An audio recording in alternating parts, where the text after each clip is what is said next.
On siin tohutu hulk slaide ka, aga vaatame, kas me nende slaidega teeme. Et püüame nii teha, et tõesti, et meil oleks ka aega natukene jutuajamiseks ja vestluseks. Aga põhiline siis, millega me siin oleme vaeva näinud, ja nüüd kui ma võtan selle 4,5 aastat kokku, mis ma Kaitseliidu ülemana on olnud, siis kõik need plaanid, mida me tegime, tegelikult ei ole tänaseks täielikult realiseerinud, aga suund on vähemalt olemas. Ja miks ta realiseerinud ei ole, süüdistada võib ju ühte, teist ja kolmandat, aga meil oli 2 aastat Covidit põhimõtteliselt, eks ole, mis rikkus väga palju asju ära ja ei lasknud meil täie rauaga neid asju teha, mida me oleme viimasel ajal teinud. Samas teisipidi võttes jällegi, mõtlen, et kui me kõik see 4,5 aastat oleksime sellise tambiga pannud nagu praegu viimase aasta 2, eks ole, et siis kui võhmal me oleksime täna ikkagi. Meil on Kaitseliidus inimesi, kes käivad väljas 2500 tundi aastas, mis tähendab, et nad sisuliselt elavad Kaitseliidus. Et see on natukene üle võlli juba, eks ole, kui seadusest näeb ette 48 tundi on miinimum, ja keskmine kaitseliitlane käib väljas umbes 100-110 tundi, siis see 2500 on ikkagi täiesti üle igasuguse võlli. Aga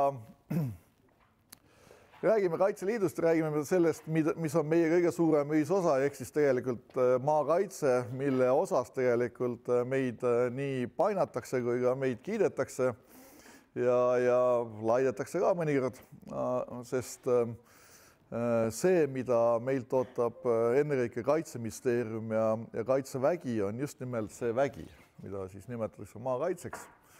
Ja terminoloogiliselt võib-olla siis kõigepealt paar asja, et maakaitse võib olla 2 ühes, ehk siis maakaitseks nimetatakse ka, siis nimetame Kaitseväe struktuuriüksust, ehk siis sõja ajal loodav, Kaitseväe koosseisu loodav struktuuriüksus on maakaitse ja maakaitse on tegelikult ka siis võitlusviis tegelikult, või ütleme kontseptsioon, kaitsekontseptsioon, mida kasutada. Nii et siin tuleb vahet teha seda, me mõnikord kasutame teisel puhul mõistet territoriaalkaitse.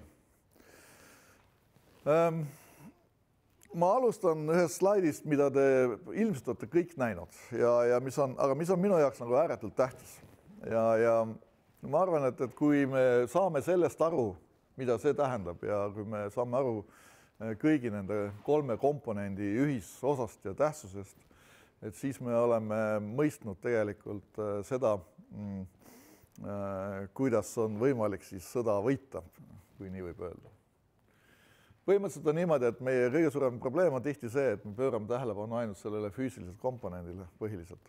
Ehk siis tegelikult loeme, kui palju meil on püsse, padruneid, kui palju meil on mehi, naisi, tehnikat, kõike muud. Kõike seda, mida on paraadil võimalik näha siis. Kõike seda, mida on võimalik kokku lugeda. Ja tihti ongi nii, et mõõdikud, mis meile siis seatakse ette või mille järgi meid mõõdetakse meie efektiivsust, on siis seotud just nimelt selle füüsilise komponendiga.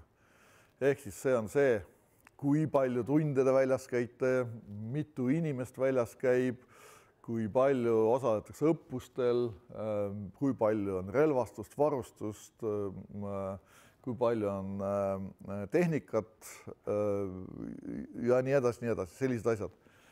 Et selle füüsilise komponendi, jah, siis nagu te näete siin, eks ole, moodustavad võimearendus, eks ole, seesama, et meie teeme kergjalaväge põhiliselt, eks ole, ja tundubki niimoodi, et see kergjalavägi ongi kõige tähtsam üldse komponent, eks ole. Aga kui me räägime territoriaalkaitsest laiemalt, siis paljalt kergjalaväega me hakkama ei saa. Nüüd oskused. Ehk siis seda, et palju me õppustel käime, palju me väljaõpet teeme, millised on meie oskused, jätkusuutlikkus, mis on see varude hulk, mis on see padrunite hulk ja nii edasi, vahendid, osalejad ja nii edasi. Et see on tihti see koht, kuhu siis kõige rohkem keskendutakse. Siis, aga tegelikult, kuidas me sõdime, on küsimus. Ja see sõltub ennekõike sellest samast kontseptuaalsest komponendist, mis pole üldsegi vähem oluline. Ehk siis tegelikult me oleme ju 91. aastast peale otsustanud, deklareerinud, et Eesti kaitsemudel on totaalkaitse. Eesti sõdimismudel on totaalkaitse. Ja siin on kaks asja.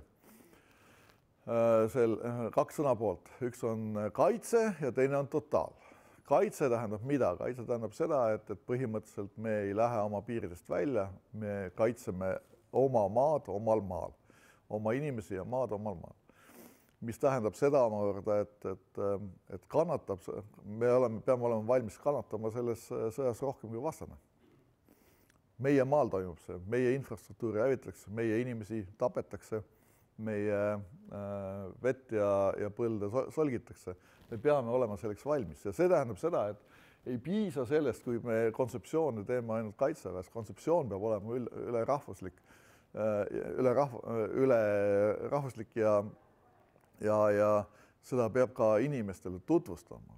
Kõik Eesti kodanikud peaksid teadma, mida tähendab totaalkaitse, mida tähendab tegelikult see, kui sõda peaks tõesti juhtuma siin. Ehk siis mõistma seda konflikti, millesse me satume. Ja mida tähendab sõna totaal? Totaal tähendabki seda, et tegelikult me kõik osaleme. Tahame seda või ei taha.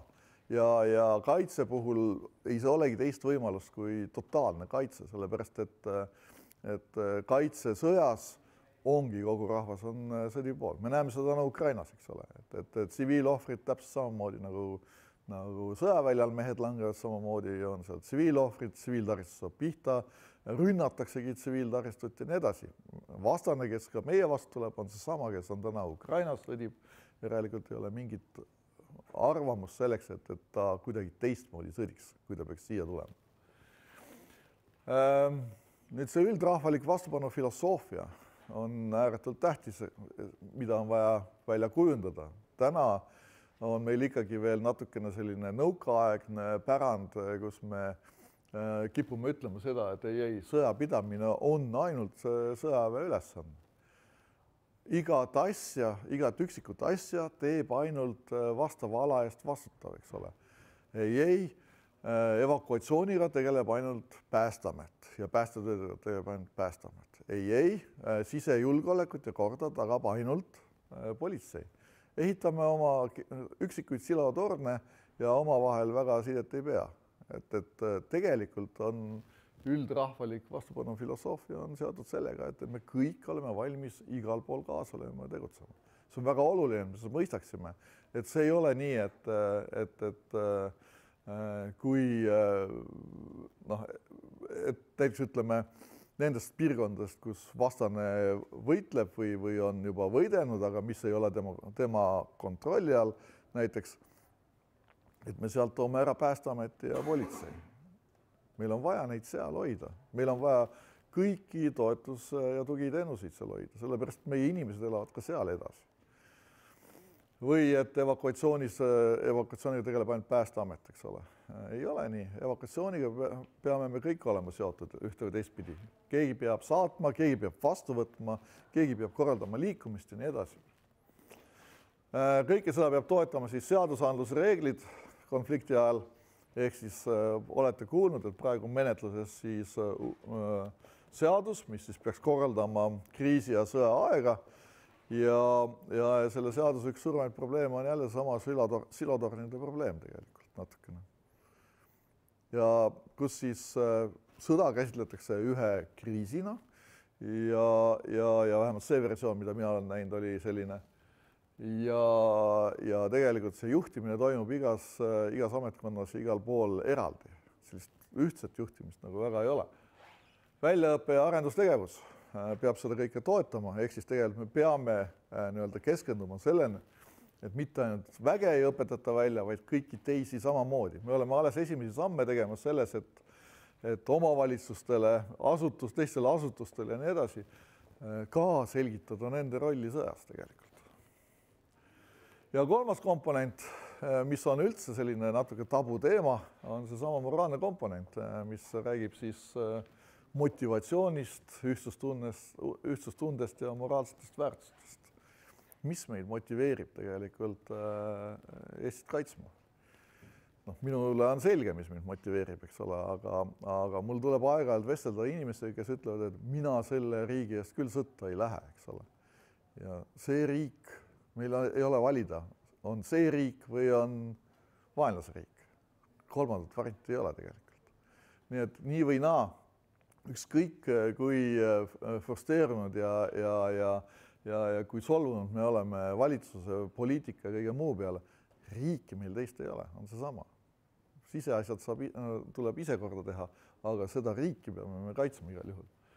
Kuidas seda motivatsiooni tekitada? Eriti nüüd, kus on globaliseeruv maailm, kus tegelikult on piirid lahti, kõigil on võimalik minna ja väga paljud ütlevadki, et ma lähen minema siit, kui midagi peaks juhtuma. Mis mul ei ole vaja seda riiki kaitsa, ma lähen siit hoopis minema. Kodumaa, isamaa on meil paraku üks, et ükskõik kus maailma nurgas me oleme, see maalaps siin on Eesti, mis kuulub meile.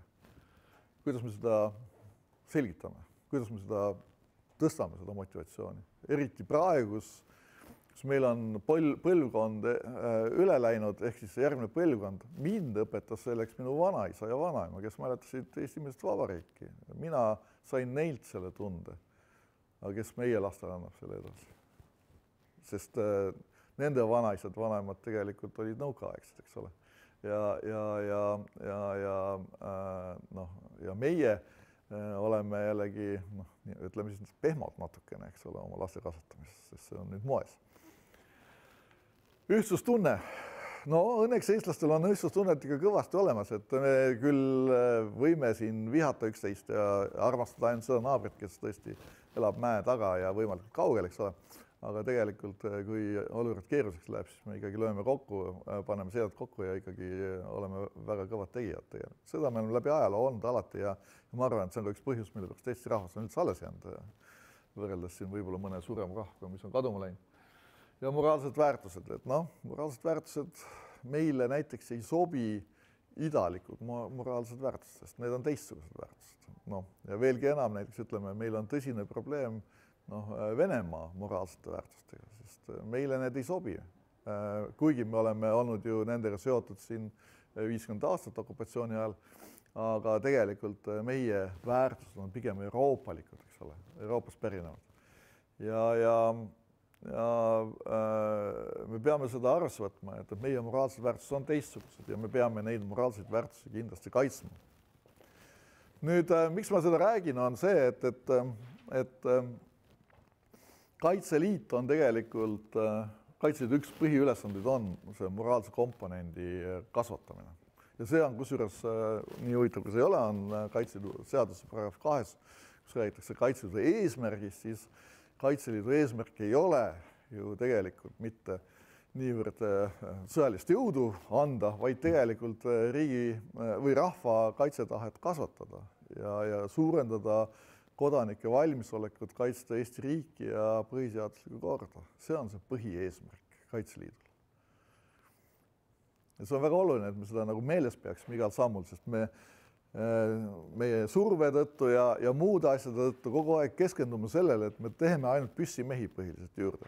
Ja nii ongi, kogu aeg läheb natukene viltu, see Kaitseliidu põhiülesanne läheb natuke viltu sinnapoole, et me toodame tegelikult väge. Nüüd jah, väe tootmisest. Kui me vaatame seda slaidi, siis see vägi on, näete, see sama roheline kass siin, maakaitse. Ja ta tegelikult, tema suurus on ainult pool täiskasvanud liikmeskonnast. Ehk siis tegelikult, aga kõik 22 000 täiskasvanud inimest, kes meil siin organisatsioonis on, tegelikult on tulnud organisatsiooni selleks, et kaasa lüüa riigikaitses. Ja me kasutame nendest ära siis 10 000 umbes. Ehk siis tegelikult meie ülesanne on anda ka teisele poolele täiskasvanud liikmeskonnast omad eesmärgid ja ülesanded, kuidas nad saavad kaasa lüüa riigikaitses. Ja see on väga oluline, et me seda meeles peaksime.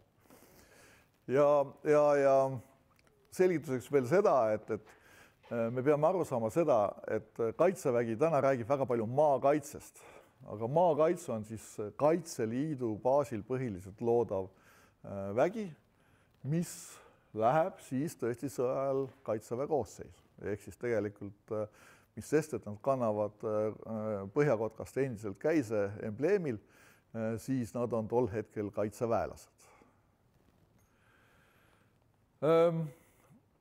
Täna on siis maakaitses määratud umbes 8600 meest ja naist.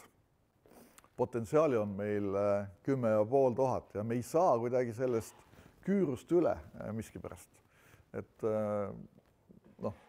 küsin nagu iga nädal personali käest, et milles asi on, miks me ei suuda kõiki kaitseväeteenistuskohuslasi ära määrata kohtadele. Nendega on vaja rääkida ja nii edasi. Ma saan aru, et see rääkimise probleem on see, et nad on passiivsed.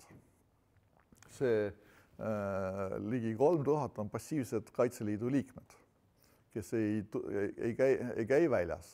Miks ei käi väljas? Põhjus on erinevaid. Üks põhjus on see, et nad on ära unustatud ja kui nad üles leida, siis võib-olla nad tuleksid välja. Teine asi on see, et nad ongi passiivsed lihtsalt. Aga võib-olla on just see, et kui me nad sõja ametikohtadel määraksime, siis nad saavad aru, mis on nende ülesanne. Mis on see eesmärk, miks nad Kaitseliidus on ja nad võib-olla osaleksid aktiivsemalt.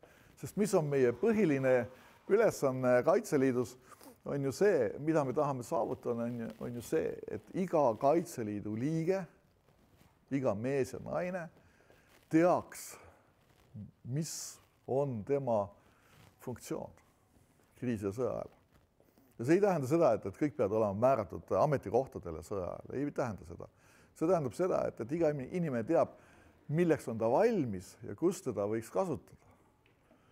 Ka koduperenaine, kes kodus tegelikult endiselt või kes peab sel hetkel rohkem keskenduma just nimelt lastele ja laste hoidmisel, laste kasvatamisel, kõigile muule, näiteks kriisi ja sõja ajal, ka tema teab, et mis on tema piirid. Kas ta saab midagi lisaks teha, kas ta saab kusagil olla abiks näiteks, saab kuidagi kasulik olla.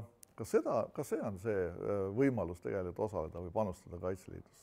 Samuti needsamad meil ligi 100-aastased Kaitseliidu liikmed, kes tahavad ka ju olla aktiivsed. Ja kui me arvame, et nad on nagu maru vanad, siis jah, nad on vanad küll, aga nad ei ole rivist väljas. Ma siin ikka räägin alati lugu sellest, kuidas käisin Türi kompaniiga laskmas. Nad tegid siis vanadeele ja noortele laskevõistluse. Oli 86-aastane mees, kes väga liikuda ei suutnud, aga lasi nagu noor jumal tegelikult. Mis tähendab seda ja siis ta ütles, et andke mulle ainult sektor, kui sõjaks läheb ja siis andke mulle püssi ja ma lasen. Kui see on tema soo, siis ta peab seda saama sellisel juhul. Aga see ei ole ainukene viis olla. Inimesed saavad kasulikud olla väga mitut moodi. Ja sellepärast ongi, ma siin enne just propageerisin seda kaitsekodu, mis siin ka laua peal on. Selle taga on lisa, mis on meie tegelikult üks suuremaid saavutusi, kus on kirjeldatud siis neid sihtüksusi, mida me loome. Ma tulen selle juurde ka pärast tagasi.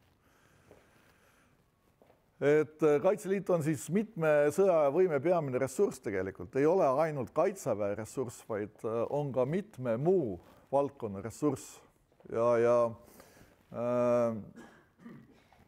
seetõttu ongi, et elanikkonna turvalisuse suurendamisel ja osalemisel riigikaitses tuleb ka sõja ajal tegelikult 3 erinevat viisi näha. Üks on vabatahtlik osalemine ja see on siis kohustuste abi ajutiste ülesannete täitmiseks, ametiabi teiste ametkonna taotluste põhjal ja kaasumine Vabariigi Valitsuse korraldada. See on see viis, kuidas Kaitseliit tegelikult osaleb erinevates kriisides. Ja siin saab osaleda väga mitut moodi. Covidi ajal näiteks ju me väga aktiivselt ju aitasime Päästeametit, aitasime politseid, aitasime Terviseametit ja omavalitsusi, kus me tegelikult suutsime anda ja aidata lahendada väga keerukaid ülesandeid. Ja selleks ongi, see on üks Kaitseliidu funktsioon, olla valmis aitama seal, kus abi on vaja. Nii. Ja nagu enne jutuks oli, osa Kaitseliidust arvatakse kaitseväe koosseisu siis maakaitseväena. Nüüd, kui vaadata neid valdkondi, muid valdkondi, kus veel võiks kaasa lüüa, siis riigi tasandil eristuvad väga selgelt mingid valdkonnad, kus me oleme täna juba suutelised kaasa lööma. Noh, näiteks ütleme RIA, Riigi Infosüsteemide Ametile, me oleme täna valmis andma siis lisaks täiendavat ressurssi, et lahendada siis küberprobleeme, erinevaid probleeme. Noh, näiteks te võite küsida, et mis on need küberprobleemid, siis, mis tekivad siis konflikti ajal. No, alati tekivad, me näeme seda Ukrainas ka, aga näiteks ütleme, elektrijaamad on tänapäeval kõik ju arvutipõhised ja seal on vaja probleeme lahendada. Siit ongi tegelikult tekivad need see oskusteave ja tekivad need grupid, kes siis tegelikult on valmis minema appi neid probleeme lahendama. Humanitaarabi korraldamine tundub, et ei ole nagu meie asi, on küll meie asi tegelikult. Sest meie asi on tegelikult ajalooliselt ikkagi ennekõike säästa, päästa, toetada elanikkonda. Kaitseliidu algne loomus, kui Kaitseliit ju 1917. aastal tekkis oma kaitseüksuste näol, siis mis oli see funktsioon? Funktsioon oli ju see, et käis esimene maailmasõda, Venemaal oli revolutsioon, oli vaja tegelikult kaitsta oma vara, oma kogukonda. Ja selle eesmärgi see organisatsioon tekkis. Ja see on olnud tal läbi aja tegelikult see ja mitu korda on ajaloo juhul olnud ka arutelu, kuhu Kaitseliit peaks kuuluma, kas siis ikkagi kaitseväega ühte patta või siis kuhugi mujale, sest tema funktsioonid on märksa laiemad. Päästetööd ja kriisiabi, eks ole, me oleme kõik käinud ühte või teistpidi aitamas. Tsiviilmilitaarsuhted, noh, täna on nad põhiliselt üles ehitatud Kaitseliidu peale, kui me vaatame õppusi ja vaatame olukorda, siis kes veel paremini tunneb kohalikke olusid kui mitte kaitseliitlane tegelikult. Objektide valve ja muu abi sisejulgeolekul on üks valdkond, kus me siis oleme nüüd politseil abis. Evakuatsioon on siis Päästeameti rida. Ja kõige laiem ja suurem on siis maakaitse toetamine.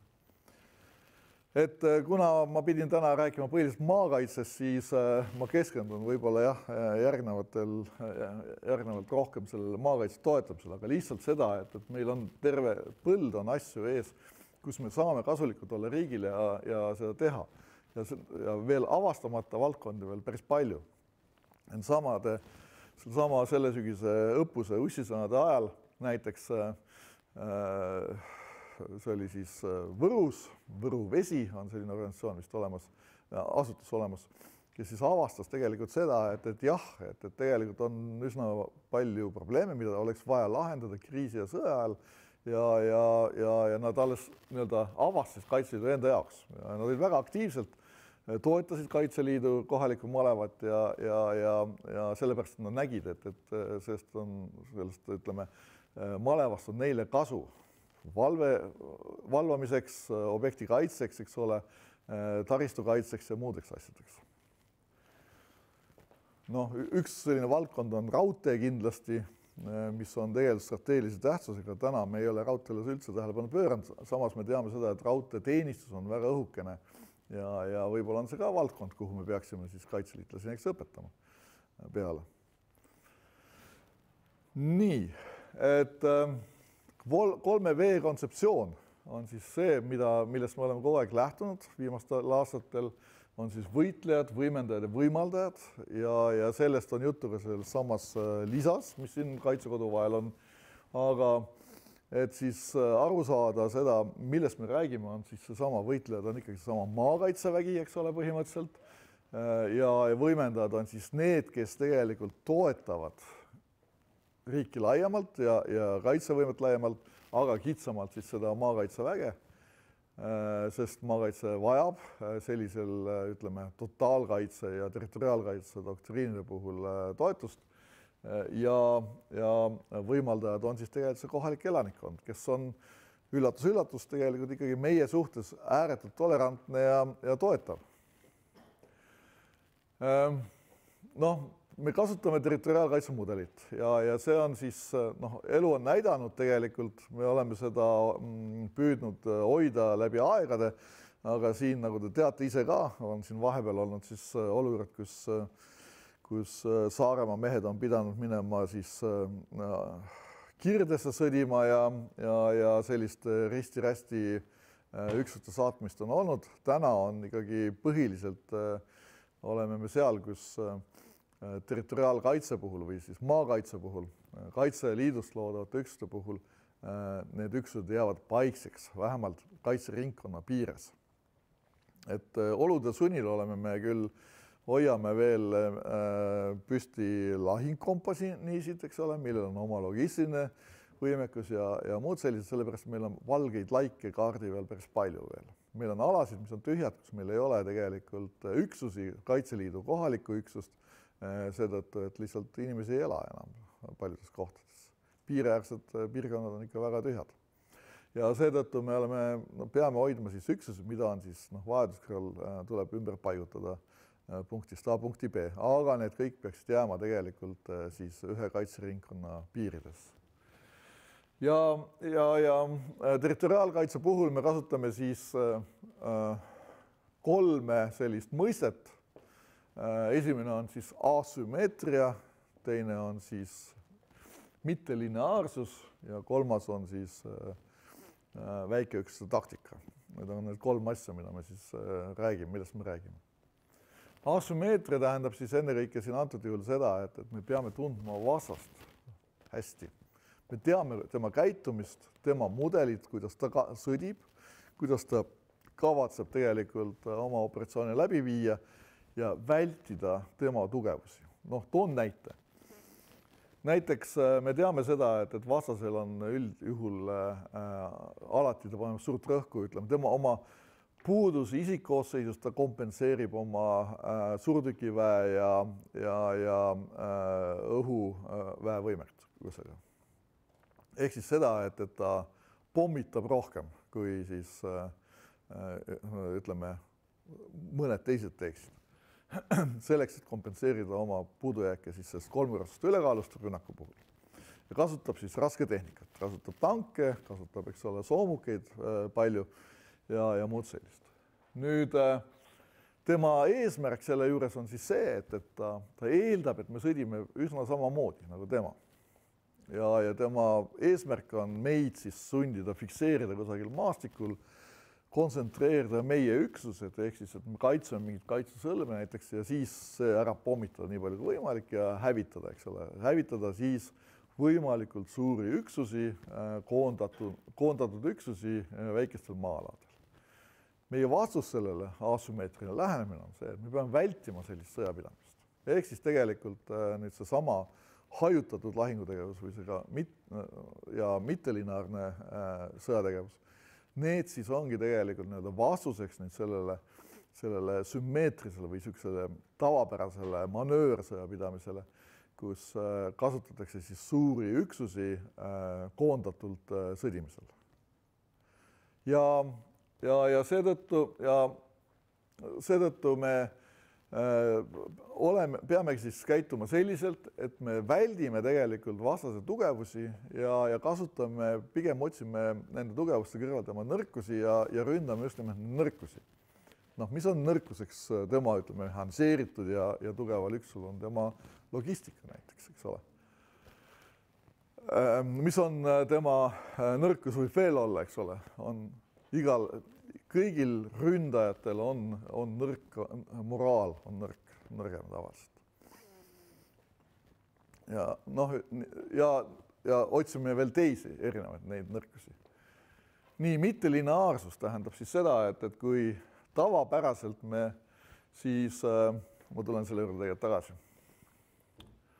Mittelineaarsus tähendab ennekõike siis seda, et me ei käsitle lahinguvälja siis nii-öelda tinglike joonte vahel sõdimisena, vaid tegelikult me vaatame teda laialt ja tervikult, tekitades siis sõdimisel sügavust, kus siis vastane, ükskõik mis punktis ta on, olete kuulnud sellest minu kuulsast lausest, et nad võivad ju Tallinnasse jõuda, aga siin nad surevad, eks ole, mille peale on Vene Riigiduuma ja ma ei tea, kes kõik seal tagajalgadel olnud. Aga põhimõtteliselt on see mõte selles, et mida sügavamana nad tulevad, mida rohkem nad edasi lähevad, seda keerulisem neil on tegelikult sõdida. seda keerulisem on neil hoida lahti oma ühendusteid, seda keerulisem on neil tegelikult ennast logistiliselt tagada. Hajutatud lahingutegevus on siis väikeste üksustega suurtel maa-aladel sõdimine. Sellel on omad nõrkused ja need nõrkused on põhiliselt just nimelt see, et me ei suuda vastast seisata suure tõenäosusega väikest üksust sõdides, kuid eesmärk ei olegi teda niivõrd seisata, vaid pigem kulutada. Hoida teda kogu aeg rakkes. Nüüd, kui me vaatame näiteks Ukraina situatsiooni, siis kui ma räägin sellest kontseptsioonist, siis alati küsiks, aga tuleb ju Butša selle peale. Butša saab tulla ainult juhul, või Butša või Hersoni case, eks ole, kus siis küüditati inimesed ära piirkonnast, saab tulla sellisel juhul, kui vastane kontrollib territooriumi. Meie ülesanne on mitte lasta tal seda teha. Ehk siis tegelikult just nimelt seesama iga põõsas laseb, nagu kindral Reek kunagi ütleb, peab olema see põhimõte, et tal on hirm, ta ei julge tegelikult oma neid operatsioone läbi viia selliseid. Sest tegelikult Hersonis ja Butšas olid väga väikesed üksused, need, kes seda asja seal neid selliseid kuritegusid toime panid. Et põhijõud ju pidid edasi liikuma. Ehk siis meie ülesanne on hoida teda võimalikult palju rakkes.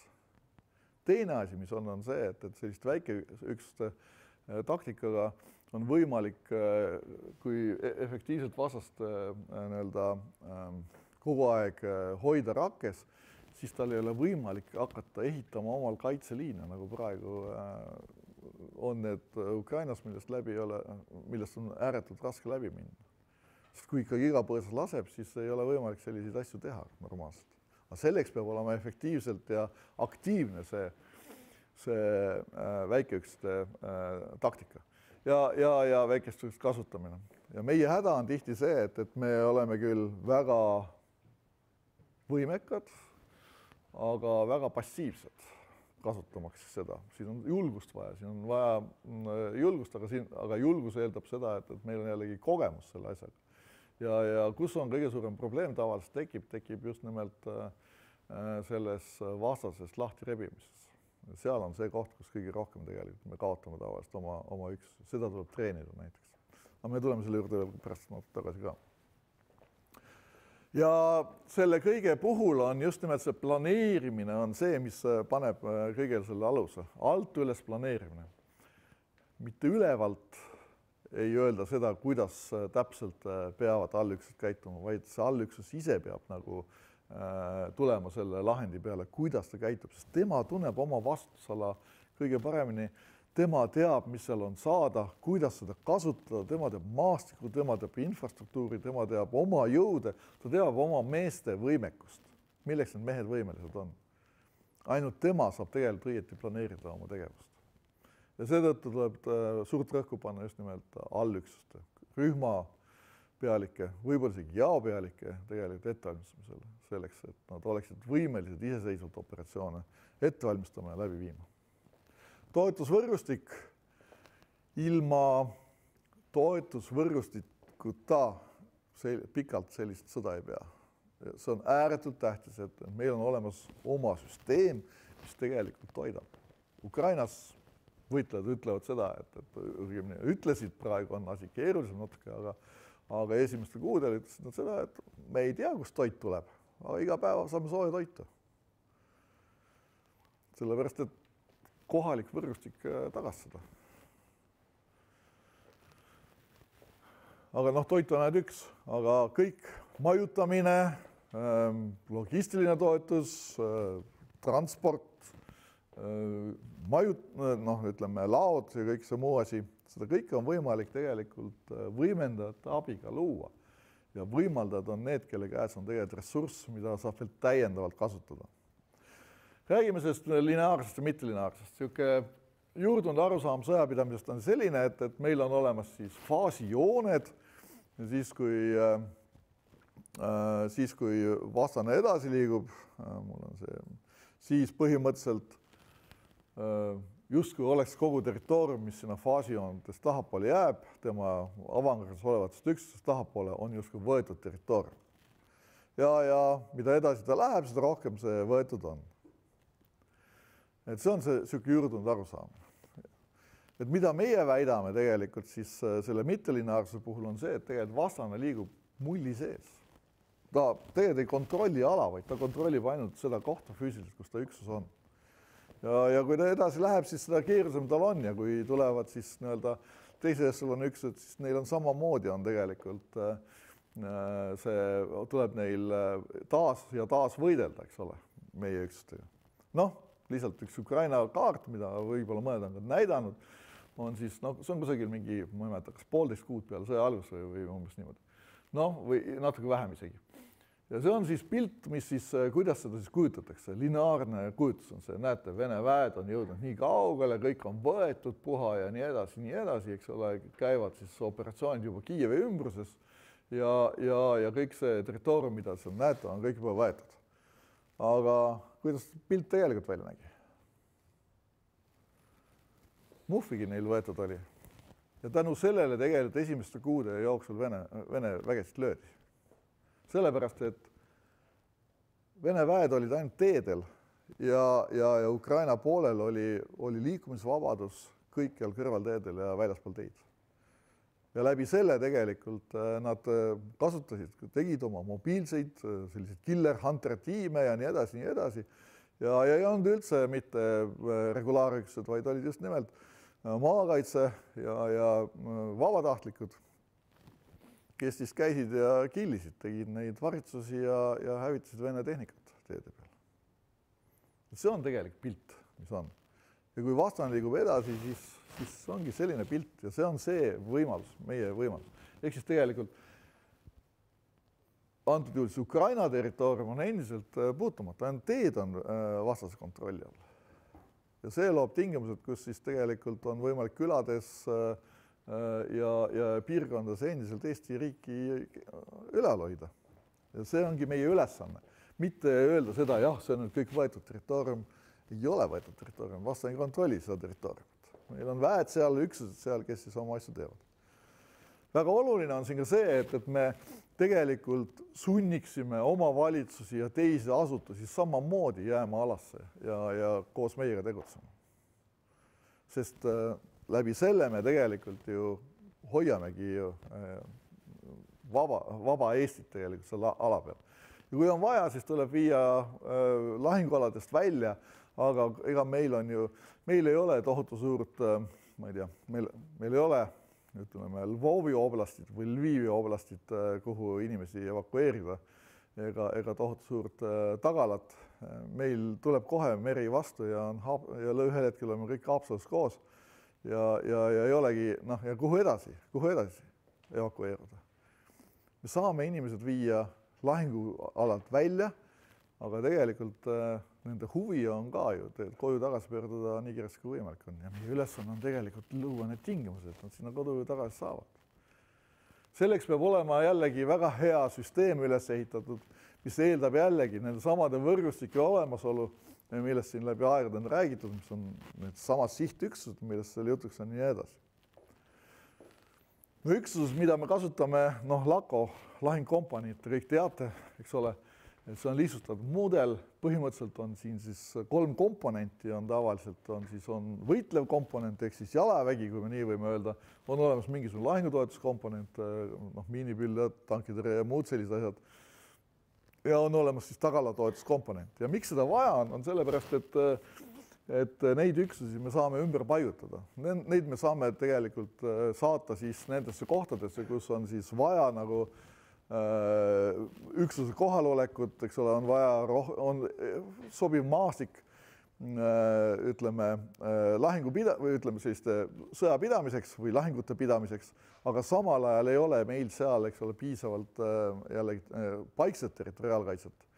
Ja kuna neil on oma logistika olemas, oma lahingutoetuskomponent olemas, siis on nad selles suhtes nagu efektiivselt sõdima. Põhimõtteliselt me võime uhked olla selle üle, et kui me nüüd saame varustuse kõik ilusti kätte ja kõik muu, siis tegelikult meie lahingkompanii on suuteline võitlema motolaskurpataljoni taktikalise grupiga. Ilma probleemideta tegelikult, olgu kohe öeldud. Üldse ei ole mingit probleemi sellega. Kuidas on võimalik? Tulejõud on väiksem? Ei ole. Tankitõrje võimekus on palju suurem. Soomustõrje võimekus on palju suurem. kui te olete vaadanud Vene motolaskurpataljoni üksuste võimekust ja suurust, siis on täiesti võimalik seda teha. Ja kaitses on alati lihtsam. Meil on alati toetuseks tankid, meil on pataljoni tugevduseks mitte patarei, vaid division suurtükiväge, rääkimata nende oma miinipildujärvorust. Nende tulejõud on mäekõrguselt üle meie pataljonist, rääkimata meie kompanist. Veel kord räägin, et me räägime siin hajutatud lahingupidamisest. Me ei räägi siin mitte sellest, et me võtame ja kaitseme mingit objekti, eks ole, või mingit positsiooni, kus tõesti nende jõud on üle meie omast. Ja seal nad lihtsalt nii-öelda hävitavad meie üksuse tankidega või millega iganes, eks ole. Me räägime siin hajutatud lahingutegevust. No see liikuvus on suurem küll, jah, aga noh, see ongi nii, et nad lähevadki mööda või läbi, aga need, mis maha jäävad, need jäävad ka maha. Ja sellepärast ongi tegelikult, kui me räägime siin kompaniist, siis kompanii sõdib ju ka suurel maalal kolme rühmaga, mis tähendab seda, et ka tema on päris suurel maalal ennast hajutanud, ehk siis tegelikult vastane igal sammul kulub tegelikult.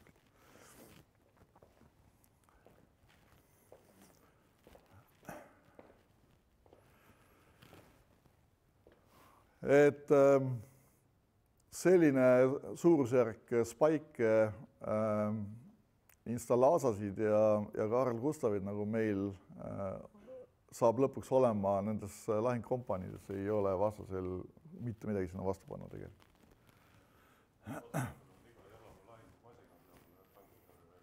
No, jalaväe lahingumasin on ühelt poolt küll boonuseks ja teiselt poolt on ka piiranguks. Me teame seda ka täpselt samamoodi. Tänapäeva jalaväelane on efektiivsem kui lahingumasin teatud tingimustes. Nii, teine üksus, mis meil on siis paikne territoriaalüksus. Ja territoriaalüksus iseärasus on see, et tema relvastus on puudulikum ja põhimõtteliselt on niimoodi, et tal on siis ainult võitlev komponent ja toetavat komponenti tal sisuliselt ei ole. Ehk siis tegelikult väga lihtne jalavägi. Ja nüüd, kui me räägime ussisõdalastest, eks ole, nendest, kes siis käisid need rühmad väljas meil, siis nad kuuluvad just täpselt sellesse kategooriasse. Ja mis tähendab seda, et me peame selle toetava komponendi, mis on siis nii-öelda logistika, mis on kogu see tagapool, peame tegelikult üles ehitama Kaitseliidu kohaliku üksuse baasil, ehk siis selle kohapeal oleva üksuse baasil. Ja seetõttu ongi, et need territoriaalsed üksused ei ole liikuvad üksused, vaid need on koha peal. Teda saab kasutada just nimelt, tähendab, mingitel aladel jällegi põhiliselt kindla vastusalaga piirkondades ja vastase kulutame läbi siis hajutatud lahingutegevuse ja kasutada tuleb teda siis just nimelt väikeste üksustena väga spetsiifiliste ülesannete jaoks. Või noh, ütleme niimoodi, et kus igaüks teab oma ülesannet üsna selgelt ja ettevalmistatud alal siis. Et see on siis see, mida siis kus kasutada saab. Ussisõdalasest rääkides, mis on siis meile juurde antud üksus, ehk siis sel aastal siis juhtus selline asi, et me põhimõtteliselt oma 10 000 Kaitseliidu baasil loodud maakaitseväelasele siis saime juurde 10 000 reservväelast, siis praegu toimub siis nende sulatamine siis tegelikult maakaitsestruktuuri, kui me nii võime öelda. Õppuse ajal oli põhiliselt fookus siis nende treenimisel ja lihtsalt harjutuste tegemisel. 2 põhilist ülesannet, mis nad nagu täitma pidid, lõpuks üks oli siis kontroll läbilaskepunkti mehitamine ja selle vajadusega seal siis selle piirkonnas ka lahingupidamine ja teine ülesanne oli siis varistuse korraldamine. Ehk siis tegelikult mõlemad ääretult olulised ülesanded, mida siis ka, kui me vaatame Ukraina sõja võtmes, mida ongi kõige esmalt vaja. Kontroll läbilaskepunktid on ääretult tähtsad selleks, et hoida siis teadlikkust olukorra üle alal ja kui need on õieti üles ehitatud, neil on olemas siis võrgustik, toetav võrgustik, vaatlusvõrgustik ennekõike, millest me räägime, siis nad võivad olla hästi efektiivsed. Ja me teame seda, et näiteks ütleme Kiievi see kontroll läbilaskepunktide ja patrullide süsteem tagas siis tegelikult selle, et need diversiooni ja sabotaažigrupid, aga ka kõik need muud teised, keda sinna oli saadetud, tegelikult ei suutnud eesmärgini enamasti jõuda. Ja läbi selle tagatigi tegelikult see, et see eesmärgistatud tegevus, millega alustati tegelikult sõjategevust, ei õnnestunud. Et see oli üks suuremaid apsakaid ka ütleme läänele, et ei osatud arvata, et see rünnak on nüüd et Venemaa kasutab seda sama mudelit, mida ta on nagu korduvalt kasutanud, ehk siis tegelikult nimetame seda siis kukutamisrünnakuks või kiirrünnakuks, vahet ei ole. Sest ma ütlen ausalt, et veel paar kuud enne konflikti, ma mäletan, ma arutasin Kaitseväe juhatajaga teemat ja me vaatasime seda Vene poole logistikat, mis oli olematu tegelikult sellise korraliku sõjapidamise jaoks. Tundus nagu kummaline, et nad lähevad siis Ukraina vastu sellise jõuga. Aga eesmärk oligi ju tegelikult kiiresti lahendada olukord, vahetada valitsus ja minna siis denatsifitseerimisele ja demilitariseerimisele siis juba ametlikult valitsust toetava jõuna. Ja selleks oli oluline ka see, et tegelikult, et Kiiev kiiresti kätte saada, vahetada võim ja kõik see muu, mis siis tegelikult paljuski ka nende inimeste kaasabil, kes siis kaasusid sinna kontroll läbilaskepunktidesse, patrullidesse linna peal ja nii edasi, läbi kukkus. Teine asi, mis oli siis see, et oli planeeritud siis ka dessant teatavasti Kiievi piirkonda, mis on siis üks sellise sõjapidamise osadest ja teatavasti siis ka see kukkus läbi, nii et paraku reageerisid siis Ukraina poole, seal ei saa öelda, et seal oleks väga regulaarvägesid olnud, aga oli just nimelt vabatahtlikud, olid politsei, oli luureüksused ja mingid veel üksused, kes siis tegelikult reageerisid ja võtsid selle esimese lahingu vastu. Ja tegelikult ongi seis selline, et peale seda, kui Vene pool kaotas lennuvälja ja kaotas lennukid, siis oli selge, et seda ei õnnestu teha.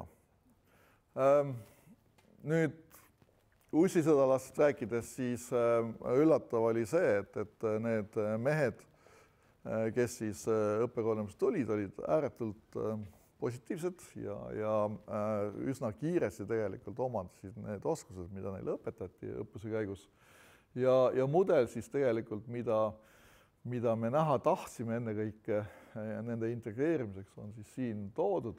Ehk siis tegelikult oluline oli see, et Kaitseliidu pädevad juhid tegelikult juhendasid neid üksusi ja andsid neile ülesandeid. Ja siin oli siis kaks võimalust. Kui oli olemas Kaitseliidu üksus koha peal, siis see üksus oli justkui mentorüksuseks nendele, või siis kui üksust ei olnud, siis oli Kaitseliidu kohalikust üksus määrati siis inimesed, kes siis tegelikult nende rühmadega tegelesid põhimõtteliselt. Toimis see erinevalt, et ütlen ausalt, et näiteks ütleme lõunas ja läänes malevkonnad, mis siis olid põhiliselt oma vastutusala üksused, toimisid hästi ja seal oli ka näha, et need rühmad on efektiivsed. Efektiivsed on igal pool, aga seal oli väga kiiresti toimus tegelikult kohalikesse malevatesse integreerumine ja seda näitab ka nüüd tegelikult õppuste järgne liitumine Kaitseliiduga, nende, ütleme, ussisõdalaste liitumine Kaitseliiduga, mis on siis kõrgem just nimelt nendes piirkondades, kus malevkonnad tegelesid nende meestega rohkem. Et seetõttu on hästi oluline see, et me ikkagi võimalikult palju läheksime selle sama malevkonna mudeli peale edasi, mis on eesmärk. Miks seda vaja on sellepärast, et see sama sõdur, kes seal siis territoriaalselt sõdib, vajab tegelikult, nagu te näete, selliseid eluks vajalikke asju, mis on siin välja toodud. ja mida ei ole talle kaasa antud tegelikult. Selles mõttes, et noh, et meil võimalikult odav maakaitse oleks, selleks on siis kujundatud üksuse sellisena, et neil ei ole kõiki neid lahingutoetuselemente kaasas, mida siis siin näha on. Seega tuleb ise majandada. See on nüüd see, mis on Kaitseliidu eripära ja fenomen tegelikult. Et Kaitseliit kohapealse üksusena tegelikult teab, kuidas ja kust on võimalik midagi saada, kuidas asjad käivad, kuidas korraldada oma ülesannete täitmist. Ja siin on väga oluline just see aktiivsus, kohapealne aktiivsus ja selle kohaliku Kaitseliidu ütleme, väga selge arusaamine oma ülesannetest. Et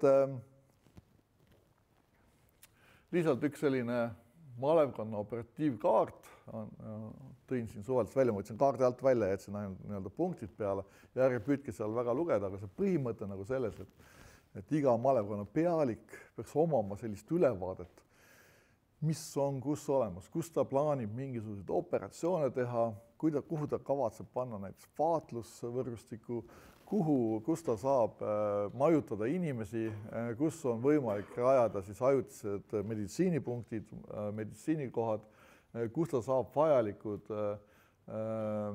vahendid, mida teil veel täiendavalt on vaja ja kuhu ta on ette valmistanud oma sellised vahelaod või peidikud. Me kutsume neid peidikuteks, aga see ei tähenda tingimata peidik on. See võib tähendada seda, et on mingi maastikupunkt, kuhu on maha pandud konteiner või mis iganes, kus siis asub tegelikult mis on ette valmistatud selleks, et sõja korral sinna pannakse maha ja üksused, kes siis sõdivad, tulevad ja võtavad sealt need asjad üles. Ja kes seda korraldab siis samamoodi? Et see on selline kaart, mis siis peaks olema tegelikult igal malevkonna pealikul kodus olemas, ütleme endal olemas, millega ta tegelikult siis sõdib.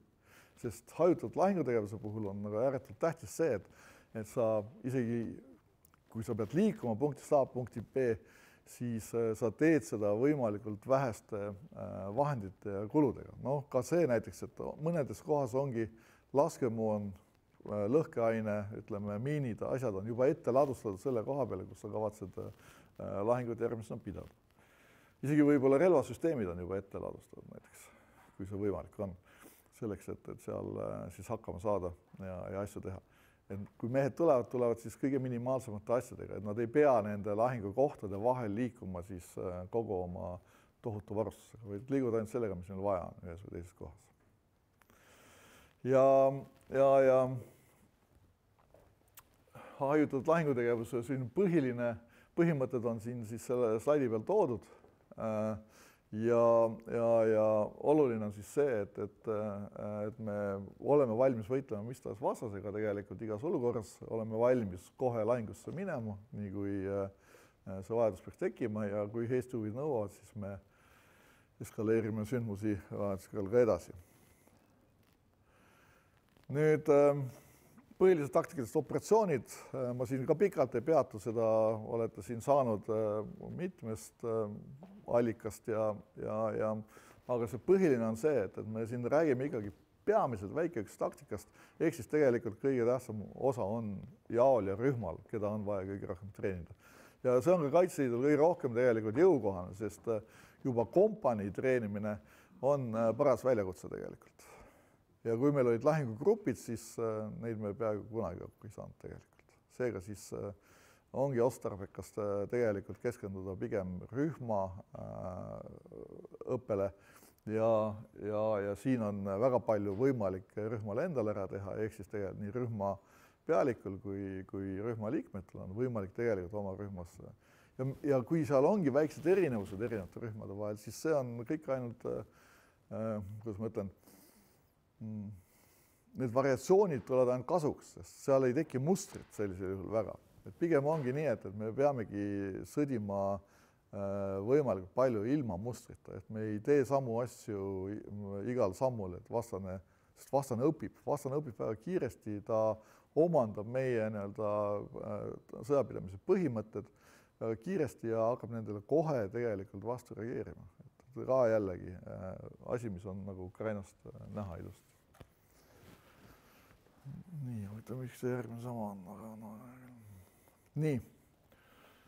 Et ja see käitumine peab siis tulenema ennekõike sellest ülesandest, mis on püstitatud. Mis on nüüd selle vastutusala ülema ülesanne, sellele vastavalt ta tegelikult ehitab üles oma käitumise.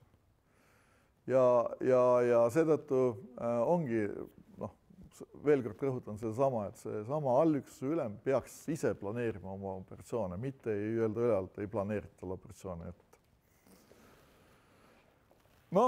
Varitsus on loomulikult üks lahinguviis, mida siis teha, aga varitsusi on teatavasti, ma ütlen praegu 9 või 10 erinevat liiki varitsust on olemas, nii et alati siin ka, eks ole, alati võib minna süvitsi ja et ütleme, need põhimõtted on kõigis varitsuste puhul ühesugused, aga tuleb kombineerida, tuleb kavaldada, tuleb nagu leida uusi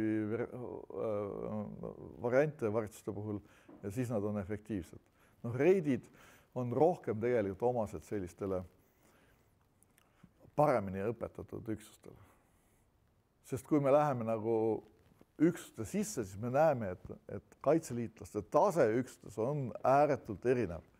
Ja päris sellist ühtset sellist tegevust ei olegi tegelikult kunagi võimalik päris teha. Seetõttu ongi nii, et iga pealik peaks väga hästi tundma oma isikkoosseisu ja teadma seda, milleks on üks või teine mees võimeline. Ja vastavalt sellele siis ka tegutsema. Ja see annab jällegi tegelikult seda variatsiooni juurde, mida on väga hea kasutada siin. Vastase tundmine on ääretult tähtis, et me teame tegelikult vastast ja selleks, et vastast tunda, me peaksime juba eelnevalt teadma, milline vastane meie vastu täpselt tuleb. Mis üksus see on, sest igal üksusel on oma eripära ja oma nägu. Ehk siis tegelikult jällegi jõuame selle vaatluse teema juurde.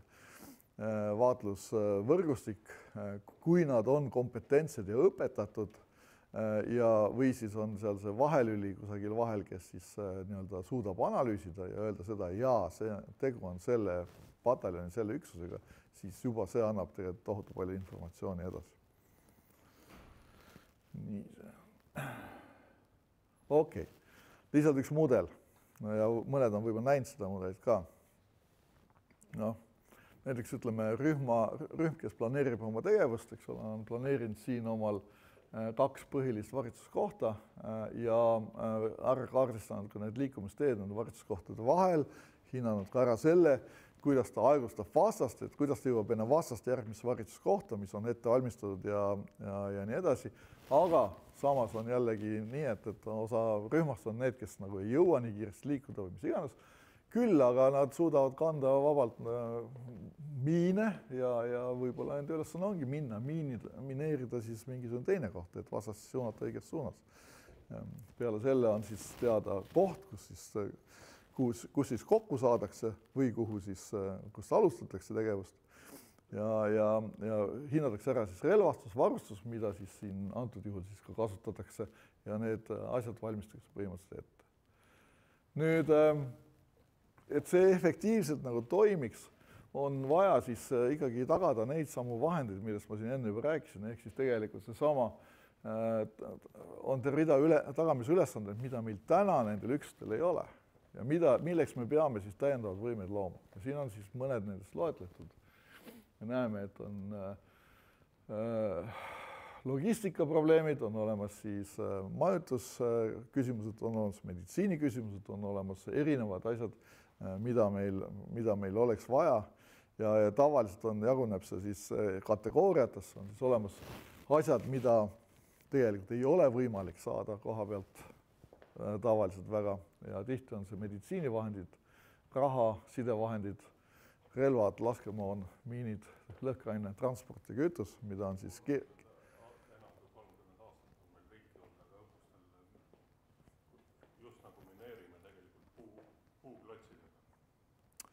jah, tõesti nii see on. Justkui mineerima, aga muidu puuklotsidega. Et miinidega on niimoodi, et meil oli miine päris palju, hetkel on suurem osa miine saadetud tegelikult Ukraina, aga kohe jõuavad tagasi asemele uued miinid. Nii et et miinid on kindlasti vahend, millega me peame sõdima. Sest meil ei ole, eks ole, tähendab, nagu te ise ütlesite, meil ei ole paljusid võimsaid tulevahendeid nii palju. Ehk siis tegelikult meie viis ongi sõdida miinidega, külglaengutega ja no siis järelikult näete mingi hetk.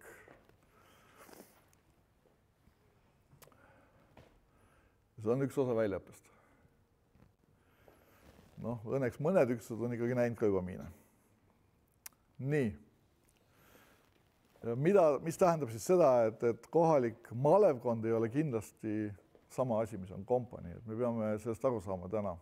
Ja see tekitab teatavalt sellist, noh, kuidas ma ütlen, inimestest teatavat frustratsiooni või isegi mitte frustratsiooni, vaid ütleme, see tekitab noh, arusaamatust, kes ma siis olen. Kas ma olen siis, ma ei tea, siin Tallinnas on pataljon, eks Toompea malevkond tagab pataljoni osasid üksused. Kas te olete siis pataljoni võitleja või te olete Toompea malevkonna võitleja, eks ole. Et embleem on küll Toompea malevkonna oma, aga samas te kannate ka pataljoni embleem, eks ole. Ja mis on meie nagu järgmiste aastate ülesanne on tegelikult võimalik palju kokku sulatada just nimelt seda teie koduüksust ja seda teie lahinguüksust. Et seda igal pool, ehk siis seda, et need oleks ikkagi võimalik palju sarnased. No mis on nagu võimalused? Üks võimalus on see, et kes tunneb ennast siin rohkem pataljoni võitlejana, siis me loome rahuaegse üksusena ka selle sama divisjoni, mis siis ka esimese vabariigi ajal oli ja sinna võib liikmeks astuda. Samamoodi nagu Toompea malevkond võib liikmeks astuda. Et noh, ka see on võimalus, sest malevkondade loomine, selliste spetsiifiliste malevkondade loomine on üks võimalus. Aga Kaitseliit sõja ajal on siis see, kes siis tegelikult põhiliselt keskendub just nimelt nende toetustegevustele. Ja seetõttu, ja mis need toetustegevused on erinevad võrgustikud. Et siin on lihtsalt üks näide, on vaatlusvõrgustiku vaatluspost näiteks, eks ole. Mis on tema ülesanded, et põhimõtteliselt on niimoodi, et läbi nende vaatluspostide me saame ennast vabastada ühelt poolt, noh, ütleme, vaatlusüksustest, sest kuna me ei liigu vastase territooriumile, siis paiksed vaatluspostid, mis meil on, tagavad meile tegelikult üsna palju informatsiooni ja kui nad on efektiivsed, siis tihti nad suudavad ka tagada meid väga adekvaatse informatsiooniga. Ehk siis, kui me neid õpetame, neid vaatlusposte, siis nad saavad ju aru, mida nad näevad. Väga tihti juhtub õppustel see, et isegi kogenud sõdurid näevad tanki seal, kus tanki ei ole. Sellepärast nad ei oska lihtsalt tehnikaühikud, mida nad näevad, ei oska lihtsalt hinnata ja vaadata, mis see on tegelikult. Aga see on väga oluline informatsioon, et mida on vaja teada. Teiseks, eks ole, tehnika, ütleme, üksuste suurust, üksuste sellise omapära järgi hinnata üksuste liiki ja muud sellist asja, noh, need on kõik nüüd täiendavad õpped, aga see kõik algab tegelikult väga lihtsatest asjadest, eks ole. Mida ma näen ja kuidas ma selle, mida ma näen, edasi annan infona. Et meil on tegelikult juba täna täiesti efektiivne vaatlusvõrgustik, mis toimib. Et seda on vaja lihtsalt edasi arendada ja õpetada. Et ei ole mingit probleemi tegelikult saada väga adekvaatset informatsiooni läänes toimuvast, kui ise oled näiteks hoopis Ida-Eestis või ka vastupidi. Ja seda on korduvalt läbi mängitud sellisel moel. Ja see on nüüd see osa, mida nüüd Kaitseliit täiendavalt siis selle maakaitsele peaks tegema. Ja neid asju on veel teisigi, mida peaks tegema. Et siin on nagu mõned näited nüüd sellest teisest veest võimendajatest, kes on siis, keda tuleb välja õpetada, keda on võimalik kasutada erinevates funktsioonides.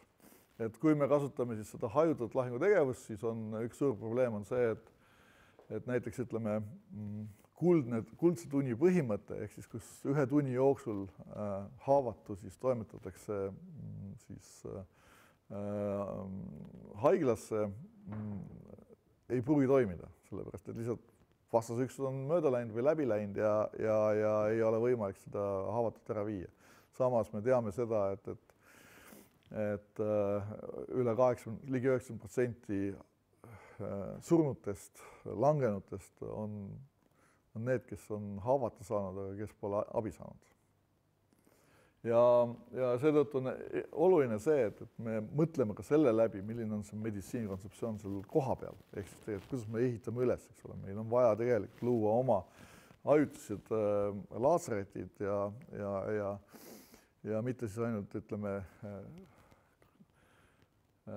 siis üksuste meedikud, vaid tegelikult naiskodukaitse abiga või siis nende meeste abiga, kes ei ole sõjaaja üksuses kuuluvad, tekitada siis oskused inimesi ravida, neid siis, mitte ravida, vaid ütleme, neid stabiliseerida. Ravimise ülesanne on arstidel.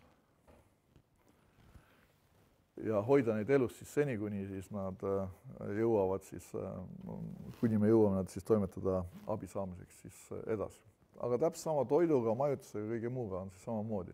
Ja see on see osa, mida tegelikult Kaitseliit saab siis täiendavalt teha, milleks ja mida parem efektiivsem meil see süsteem on, seda kauem tegelikult üksused maastikul kehtivad. Ja noh, vägivallatu vastupanu, mis siin nagu viimasena on üks osa sellest kõigest. Ehk siis tegelikult see on väga efektiivne sõja esimesel perioodil ja tegelikult ka, ütleme siis sõja viimasel perioodil või siis sõja keskpaigas ta enamasti nii efektiivne ei ole, sellepärast et sõja keskpaigas on frustratsioon vastasel kõige suurem, ehk siis tegelikult ta nii-öelda käitub kõige brutaalsemalt. Aga muidu on vägivallatu vastupanu võib-olla väga efektiivne. Selles mõttes, et aeglustada vastasliikumist, teha erinevaid selliseid tõkkeid, takistusi talle seada, näidata tema moraali langetada ja kõik seda muud teha. Lihtsalt üks näide Ukrainast, et kuidas siis Ukraina, millised plakatid on siis Ukraina kasutanud oma elanikkonna hulgas siis tõkestamaks siis Vene üksuste liikumist. Ja uskuge mind, isegi selline lihtne asi nagu T-viitade mahavõtmine töötab ja töötab täiesti tõhusalt, aitab kaasa. Aga ka kõik need muud asjad, eks ole, seal ütleme asfaldi põletamine, autorehvidega üleskaevamised, puude langetamine ja kõik need muud asjad, kõik need on tegelikult viisid, kuidas on võimalik vastast tegelikult üht või teistpidi mõjutada ja mis ongi seesama see võimendamine tegelikult selle võitleva komponendile siis täiendava võime loomine tegelikult, mida on võimalik teha siis ka nende poolt, kes siis ise otseselt ei võitle. Ehk siis tegelikult, kui me kasutaksime kogu seda taustsüsteemi, siis te mäletate, enne oli see kaart veel teistsugune, siis siin on see kaart, selle kaardi peal terve rida siis võimendajaid juurde pandud ja ka võimaldajaid, mis siis tekitab tegelikult selle päris viisi, kuidas siis tegelikult see pealik oma rühma tegevust planeerib ja kasutab ära neid koha peal olevaid täiendavaid asju ja Kaitseliidu liikmeid, kes siis tegelikult piirkonnas on siis valmis abistama ja kaasa lööma, kes ei ole ise küll relvakandjad, aga kes mingil moel on võimalik siis kaasa lööma. Ja see on see, kuhu poole me tegelikult peame saama.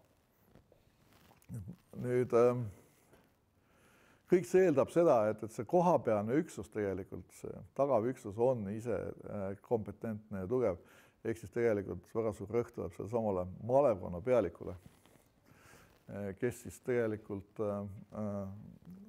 ma olen kogu aeg jutlustanud seda malevkonna tähtsust tegelikult. Kaitseliidu tugevus ei ole mitte malevates, vaid on malevkondades on Kaitseliidu tugevus. Mida nendes allüksustes, sest mida tugevamad need on, seda efektiivsem on Kaitseliit. Ja meie tugevus seisnebki tihti selles mitte, et me oleme siis üks suur, väga kestselt juhitud organisatsioon, vaid et meie sees on tegelikult just nimelt palju selliseid väga iseseisvaid organisatsioone, keda siis koordineeritakse ainult kestselt. Et see on see tugevus, mis on tegelikult organisatsioonil. Ja tegelikult on elu näidanud, on Ukraina näidanud, aga on ka meie enda siin erinevad olukorrad näidanud seda, et see toimib täiesti. seal, kus on tugevad malevkonnad ja malevkonnad suudavad oma alal tegelikult tegevust organiseerida, sest nemad on ju ka partneriks just nimelt nendele kohalikele omavalitsustele, kohalikele võimustruktuuridele ja kohalikule kogukonnale, siis noh, nemad on kõige lähemal tegelikult rahvale, kes siis kõige rohkem tegelikult saavad mõjutada neid käitumisi ja tegevusi. Ja see on see, kuhu poole me peame järjest pürgima. Me täna näeme seda, et 4 maakaitseringkonnast 3 või ütleme 2 on see juba efektiivselt töötab ja ma tean, et Põhja-maakaitseringkond tegelikult ka hakkab järjest rohkem ja rohkem seda malevkonna põhist lähenemist kasutama ja nendes 2 ringkonnas, kus seda siis rakendati nüüd ka ussisõnade all, oli efektiivne, see oli väga efektiivne. Väga efektiivselt tegutseid. Nad korraldasid ise nende rühmade tegevused, ei olnud vaja seda tsentraalselt juhtida, neid rühmi kohe hakati kasutama õigetes ülesannetes ja kõik see muu. See toimis väga hästi. Ja kui sinna juurde panna nüüd need valdkonnad, kui me suudame nüüd ühel hetkel nendega jõuda nii kaugele. Ja see on nüüd see edasine tegevus, mida me siin just rohkem peame nagu ellu viima. Ma ütlen, me oleme juba mõned sammud teinud. Me oleme õppustel rakendanud tegelikult erinevaid võimekusi, aga need on kõik sellised, kas ma ütlen, natuke kaootilised ja tegelikult ajutised, et me peame nagu püsivad võimekused selle koha pealt looma. Ja see eeldab ka teatud sellise mitte eeldab, vaid see nõuab väljaõppe läbiviimist, mida siis on osast käivitatud ja millega tuleb edasi minna. Teine asi on see, et see nõuab ka sellise õppekirjandus- ja käsiraamatute tegemist, mis on siis ka plaanis. Ehk et siis, millest esimene samm on see sama vaheleht, mis siin või see vahebrosüür, mis selle kaitsekodu vahel on. Neid kirjutavad need inimesed, kes on selle valdkonnaga tegelenud, ütleme, näiteks ütleme, keda me kasutame. Kasutame teemades, kasutame meditsiiniteemas, kasutame siis nii kaitseväe meditsiini eksperte kui ka tsiviileksperte.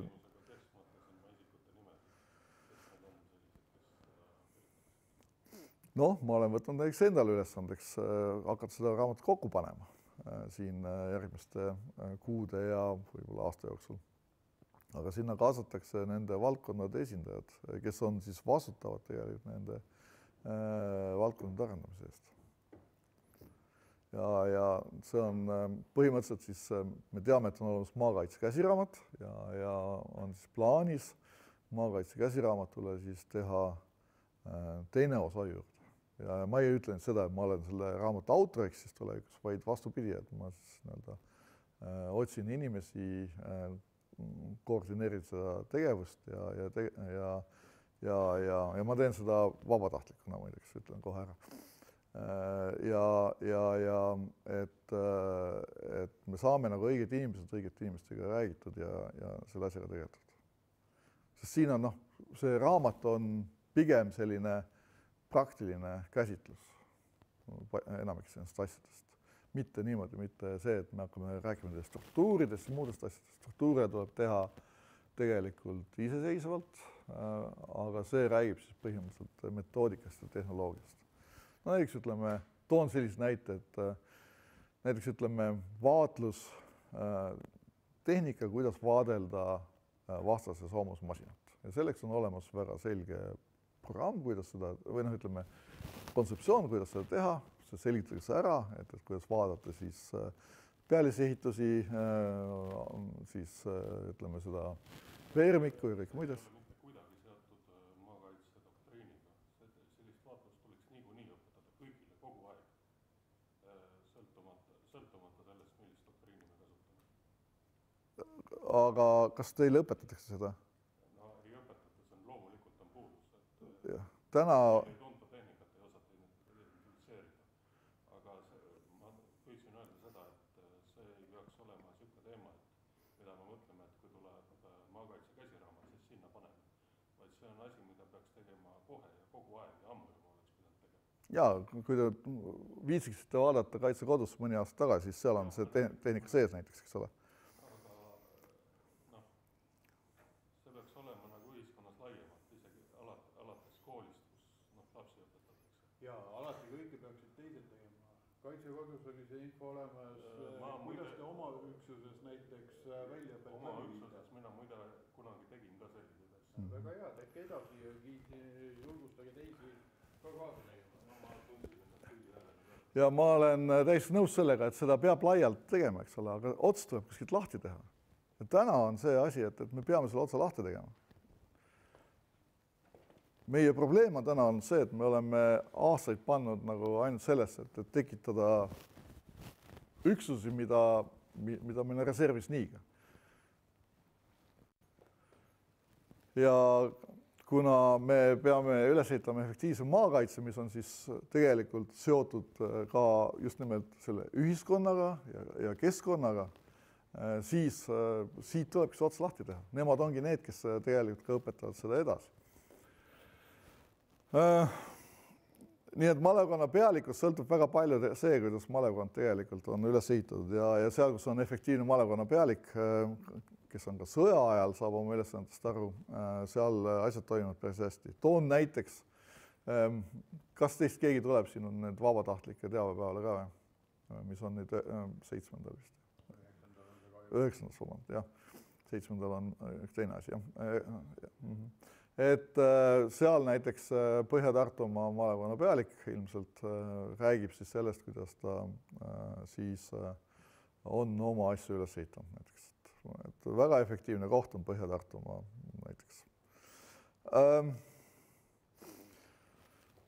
Malevkonna pealiku ülesanded on tegelikult korraldada just nimelt seda keskkonda või seda tegevust ennekõike. Et üksuse juhtimine, lahingutegevuse läbiviimine on ainult üks valdkond ja tihti võib seda siis, tihti on selleks olemas siis see lahingkompanii või need rühmaülemad, kes seda asja teevad, rühmapealikud. Aga tema ülesanne on tegelikult korraldada kogu seda ülejäänud asja täpselt samamoodi. Ja see on see, mida tegelikult, mis tegelikult muudab selle keskkonna ja selle malevkonna efektiivseks tegevuse käigus. Ehk siis, kui me vaatame nagu üksuse sisse, siis malevkonna üksused peaksid olema siis koosnemagi 2 poolest. Mis sest, et me ütleme, kaitseväeliselt räägime siin ainult tegelikult sellest maakaitseüksusest, eks ole, aga tegelikult Kaitseliidu jaoks me peaksime räägima tervikust. Ehk siis seesama malevkonna pealik on see, kes seda 2 poolt liidab paljuski. Ja kui need 2 poolt on koos ja üksteisega sünkroonselt üksteist toetavad, siis toimib see maakaitse koha peal kõige efektiivsemalt. Kus siis ühelt poolt küll on on siis üksused, kes on siis treenitud viima läbi siis väikeüks taktikat. Nad on valmis toetama avalikku korda ja sisejulgeolekut kriisi ajal ja sel sõjaperioodil, kui veel ei ole vastane siis lahingüksustega maastikule tulnud. Aga samal ajal tegelikult peab olema see siis tihedalt põimunud ja lõimitud Kaitseliidu nende osadega, mis siis justkui ei kuulu sellesse sõjaaja üksuste koosseisu, kuid mis siis sealsamas vastutusalal korraldab tegelikult selle üksuse elu ja tagab teda, aga ka võimendab tema sõjalisi oskusi ja võimet antud juhul. Ja seesama Kaitseliidu osa on siis ka tegelikult nüüd see läbi infokogukonna võrgustiku näiteks tihedalt seotud võimaldajatega, võimaldajatega, kelle käes on ressursid, vahendid ja hooned, mida me kasutada tahame. Et see on see mudel, mida me oleme siin siis püüdnud nüüd arendada ja esmakordselt ma võin öelda seda, et me rakendasime seda siis 22. aasta siili ajal lõunas ja mingil määral, mitte täismääral, aga mingil määral. Ja täna ma võin siis öelda seda, et 2 maakaitseringkonda lõuna ja lääne on läinud selle süsteemi peale üsna paljuski üle ja põhi on siis tegelikult andnud valmisoleku, et ta on ka valmis minema selle süsteemi peale rohkem üle. Põhja puhul tuleb arvesse võtta siin teatud erisusi, eriti Tallinna puhul on see linnakeskkond, kuid siin siis see tähendab seda, et see mudel on palju, kuidas ma ütlen, kontsentreeritum või palju keerulisem, mida tuleb siin siis nagu välja arendada. Aga näited on olemas täna, esmased võimalused on olemas, on kust õppida, on kust saada ja teha. Ja need on siis need lõuna ja lääne piirkonnad. Ega nüüd lõunas ja läänes igal pool ka see asi väga hästi veel ei ole. Seal on tugevaid malevaid, on nõrku malevaid ja samamoodi on veel tee minna, aga siht on nagu seatud ja eesmärgid on olemas, et mille poole siis püüelda. Et see on siis see, mida me teinud oleme siiamaani. Siinkohal ma panen punkti, meil juba siin on vestluseks natuke läinud, nii et